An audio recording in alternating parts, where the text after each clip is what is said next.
मुझे नौकरी मिल गई, अम्मी बाबा दोनों खुश हैं। पहली सैलरी मिलते ही मैंने उन दोनों को भिजवा दी। लेकिन ये मुराद मेरी जिंदगी में पता नहीं कहां से आ गया। क्यों मैं उसके बारे में सोचने लग गई? मेरी जिंदगी का सुकून छीन लिया है उस शख्स ने।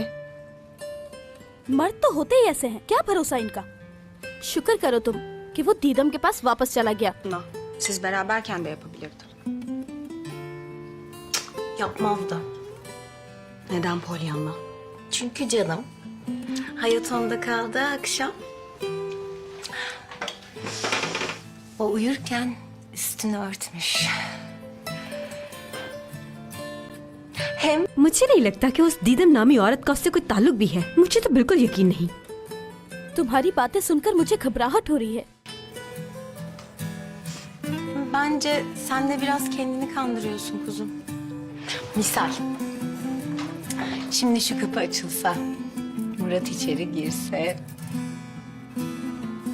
ne yaparsın? Şimdi kapı açılsa, içeri Murat girse.